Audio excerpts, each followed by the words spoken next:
ఆ రైతుల సమస్యలు తీరలేదు. లక్ష్మాపూర్ రెవెన్యూ సమస్యల్ని తీర్చాలి. దీనికోసం ప్రత్యేక డ్రైవ్ పెట్టాలని కూడా మేడ్చల్ జిల్లా కలెక్టర్ గారిని నేను కోరుతా ఉన్నాను. అదేవిధంగా కండ్లకోయలో ఐటీ కారిడార్ కడతామన్నారు, ఐటీ పార్క్ కడతామన్నారు, అది కట్టకుండానే బంద్ చేసినటువంటి పరిస్థితి. ఇక అవన్నీ అయిపోతే ఇక్కడ మేము కూకట్పల్లికి వచ్చినాం. ఇవాళ కూకట్పల్లిలో ఏంది పరిస్థితి అని అంటే, వచ్చుడే మీ దగ్గర కూకట్పల్లి వై జంక్షన్ చాలా పాపులర్. ఆ వై జంక్షన్ దగ్గర మేము ఫస్ట్ ఆగినాం. అక్కడ ఏంది పరిస్థితి అంటే, ఈ మొత్తం కూకట్పల్లిలో 2000 కోట్ల భూములు ఇప్పటివరకే గవర్నమెంట్ అమ్ముకున్నది. కానీ ఒక్కటంటే ఒక్క రూపాయి కూడా కూకట్పల్లి నియోజకవర్గ అభివృద్ధికి మాత్రం ఇవ్వలేదు గవర్నమెంట్. అందులో పర్టికులర్గా ఏంది, ఈ వై జంక్షన్ దగ్గర ఒక 15 ఎకరాల ల్యాండ్ ఉన్నది. సర్వే నంబరు 121 నుంచి 141 వరకు, అట్లనే 146, 47, 151 నుంచి 157 వరకు ఈ సర్వే నంబర్స్ అన్ని కలిపితే ఒక 15 ఎకరాల భూమి ఉంటుంది. దీన్ని వేలం వేద్దామని 2 సార్లు ప్రయత్నం చేస్తే దానికి ఏం రెస్పాన్స్ రాలేదు. కానీ అక్కడ స్థానికులు, కూకట్పల్లి స్థానికులు కోరేది ఏంటంటే, ఖచ్చితంగా ఇక్కడ కనీసం ఒక స్టేడియం కట్టండి. మొత్తం ఏషియాలో అతిపెద్ద హౌసింగ్ బోర్డు ఉన్నటువంటి కూకట్పల్లిలో పిల్లలు ఆడుకోవడానికి కానీ, పార్క్ కానీ, రిక్రియేషన్ కానీ లేనటువంటి పరిస్థితి ఉంది. ఇక్కడ భూములు అమ్ముకొని మీరు ఇంకెవరికో ఇస్తున్నారు కాబట్టి ఇక్కడ ప్రజల సౌకర్యార్థం పార్కు ప్లస్ స్టేడియం కట్టాలని చెప్పి ఇక్కడ ప్రజలు డిమాండ్ చేస్తూ ఉన్నారు. అదేవిధంగా కూకట్పల్లి మెట్రో మాల్ వెనకాల బిఆర్ అంబేద్కర్ పార్క్ వద్ద సర్వే నంబర్ 155లో దాయార్గూడకు చెందిన ఎస్సీలు గుడిసెలు వేసుకొని జీవనం సాగిస్తుండే. వాళ్ళని 1984 నుంచి కూడా ఉన్నారు. కానీ హైడ్రా వాళ్ళు వచ్చి సడన్గా వాళ్ళని బీకేసి ఫెన్సింగ్లు వేసేసారు. ఎందుకు వేసారు అంటే చెప్పరు. ఎందుకంటే పేదవాళ్ళు కాబట్టి, దళితులు కాబట్టి పీక్ అవతల పడేస్తారు, కానీ మిగతా వాళ్ళలాగా ముట్టుకోరు.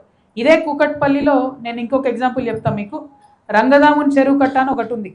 ఆ రంగదాముని చెరువు కట్టను తొలిచి ఒక కంపెనీ, మకుటా తరంగట ఒక కంపెనీ, ఓ పెద్ద రియల్ ఎస్టేట్ వెంచర్ వేసారు. ఒక్కొక్క ఫ్లాట్ 2 నుంచి 3 కోట్లకు అమ్ముకుంటారు. దాన్ని మాత్రం హైదరాబాద్ చూడరు అసలు. దాని దిక్కు మాత్రం హైదరాబాద్ పోనేవారు. ఎందుకంటే దాని వెనుక పెద్ద పెద్ద పేర్లు ఉన్నాయి. ఇక పేర్లు చెప్తే నన్ను బదనాం చేస్తారు, మళ్ళీ వీళ్ళ పేరు చెప్పింది వాళ్ళ పేరు చెప్పింది అని. కానీ ఆ పేర్లు మకుటా తరంగ అనేది కంపెనీ పేర్లు మీరు తెలుసుకోండి. వాళ్ళని మాత్రం ముట్టుకుంటలేరు. నేను ఆ కంపెనీ ఫోటోతో సహా, వెంచర్ ఫోటోతో సహా హైడ్రా కంప్లైంట్ చేస్తాను. హైడ్రా యాక్షన్ తీసుకోకపోతే ఖచ్చితంగా హైడ్రా పెద్దవాళ్ళని ప్రొటెక్ట్ చేస్తుంది అని అనుకోవాల్సి వస్తుంది. ఎందుకంటే లిటరలీ ఆ తూముని తొలిచి రిటైనింగ్ వాల్ కట్టి అందులోకి వెళ్ళి వెంచర్ వేసారు. ఎంత ధైర్యం ఉండాలి వెంచర్ వేయడానికి, చెరువును అట్లా తీసుకోవడానికి. సో డెఫినెట్గా దీని మీద హైడ్రా చర్యలు తీసుకోవాలని చెప్పి నేను కోరుతా ఉన్నాను. అదేవిధంగా మన కూకట్పల్లి వై జంక్షన్లో భయంకరమైన ట్రాఫిక్. మేము ఇలా రాంగా పోంగా ప్రోగ్రామ్ కూడా అర్ధగంట ఆగినాం. ఇక జేఎన్టీ దగ్గర అయితే పరిస్థితి మరీ దారుణం. జేఎన్టీయూ టు ప్రగతి నగర్ పోయేది ఇక ఎట్లయిపోయిందంటే, మేము ఒకప్పుడు బాచ్పల్లి ఇంజనీరింగ్ చేసినప్పుడు అయితే లారీలు ఎక్కిపోయేది, బస్సు కూడా పోకపోతుండే అటు సైడ్. ఇప్పుడు పరిస్థితి ఏంది అని అంటే, అసలు అక్కడి నుంచి మొదలు పెడితే హైటెక్ సిటీ దాకా 1000 వెహికళ్ళు, 1000 మంది ట్రావెల్, చాలా చాలా ఎక్కువ స్ట్రెస్ ఉంది. పైగా మధ్యలో జేఎన్టీ ఉంది. జేఎన్టీ పిల్లలు కూడా 2-3 ఈ మధ్య యాక్సిడెంట్ అయింది.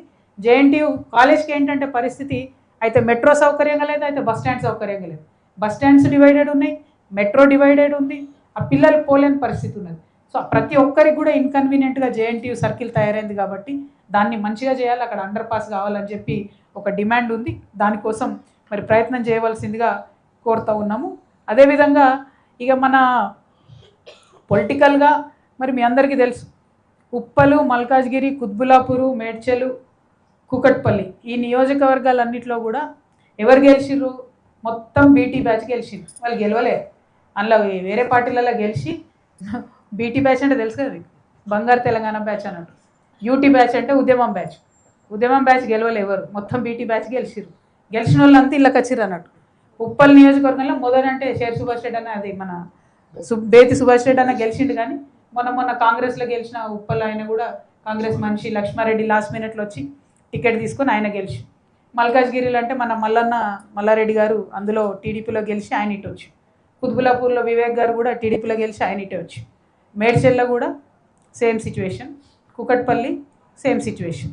వీళ్ళందరూ ఏంది అని అంటే, ఉద్యమాలు చేసినటువంటి ప్రతి ఒక్క ప్రజల్ని కూడా అనగదొక్కి కంప్లీట్గా ఈ బంగారు తెలంగాణ బ్యాచ్ మొత్తం మేడ్చల్లో ఎందుకు వచ్చిరు వీళ్ళంటే, అభివృద్ధి కోసం రాలే. ఎందుకంటే అభివృద్ధి అనేది ఏడ కనవలే నాకు మేడ్చల్లో తిరుగుతాయి. అంటే పై సోప్ టాప్ మంచిగా ఉంది, 1-2 పెద్ద రోడ్లు ఉంటాయి, దాని చుట్టూ అన్ని ఇంటర్నేషనల్ బ్రాండ్స్ ఉంటాయి, ఓకే. వెనక చూస్తే మాత్రం గల్లీలల్లా భయంకరమైన పరిస్థితి. ఎందుకు వచ్చింది వీళ్ళు, ఎందుకు వచ్చింది ఈ బీటీ బ్యాచ్? తెలంగాణ డెవలప్ చేయడానికి వచ్చినోడు ఎవరు ఇట్లా ఉండరు. మరి 10 ఏళ్ళల్లో చాలా డెవలప్ చేసి ఉండొచ్చు. ఎందుకు వచ్చిరంటే చెరువుల కోసం, భూముల కోసం, పవర్ కోసం వచ్చిరు. వచ్చి ప్రతి ఒక్కరు, ఇప్పుడు నేను చెప్పిన ప్రతి ఒక్క ఎమ్మెల్యే గారు స్థానికంగా చెరువుల కబ్జా, భూముల కబ్జా. ఇక నేను ఎన్ని చెప్పాలి డీటెయిల్స్ చెప్దామంటే భయంకరమైన పరిస్థితి ఉంది. ఇక్కడ మొత్తం కుత్బులాపూర్ని అయితే కబ్జాలపూర్ అని పెట్టేసిరు. కూకట్పల్లి మొత్తం బ్లూ షీట్స్, ఎక్కడ చూడు బ్లూ షీట్సే. ఏం బ్లూ షీట్స్ ఏందో అర్థమే కావు, అన్ని బ్లూ షీట్స్ ఉన్నాయి ఎక్కడ చూస్తే అక్కడ. కానీ ఇన్ని ప్రైవేట్గా ఇంత డెవలప్ అయిన వీళ్ళు తప్పితే ఎక్కడ ఒక గవర్నమెంట్ హాస్పిటల్ లేదు. ఒక 100 పడకల హాస్పిటల్ ఇంత 32 లక్షల మందికి ఏ ఒక్క నియోజకవర్గంలో లేదు. నిజంగా నాకు ఆశ్చర్యం అనిపిస్తుంది. నేను నవ్వుకుంటున్నాను, నేను అక్కడెక్కడో ఆదిలాబాద్ పోయి అభివృద్ధి జరగలేదు అనుకుంటున్నా. మేడ్చల్ లేనిది ఇట్లా పరిస్థితి ఉందని. గమ్మత్ ఏంటంటే 6 అడుగుల బుల్లెట్ హెల్త్ మినిస్టర్, ఆయన ఎక్కడ కట్టలే మరి 100 పడకల hospital. IT minister, de facto chief minister KTR గారు, ఆయన మొత్తం అసలు అర్బన్ ఏరియా అంతా మొత్తం అద్భుతంగా వేసేసిన మున్సిపాలిటీ అన్నారు. ఏం అద్భుతమైంది అసలు? మేడ్చల్ చూస్తే తెలుస్తుంది ఏం అద్భుతమైంది, ఏం అభివృద్ధి అయిందో. ప్రజలకు మాత్రం లాభం కాలే. అక్కడనో ఇక్కడనో 1-2 సీసీ రోడ్లు వేసారు, కానీ అన్ని సేమ్ ప్రాబ్లమ్స్. రిజిస్ట్రేషన్స్ ప్రాబ్లమ్స్ అట్లే ఉన్నాయి, నల్లా ప్రాబ్లమ్స్ అట్లనే ఉన్నాయి, నాలా ప్రాబ్లమ్స్ అట్లనే ఉన్నాయి. మరి ఏం అభివృద్ధి?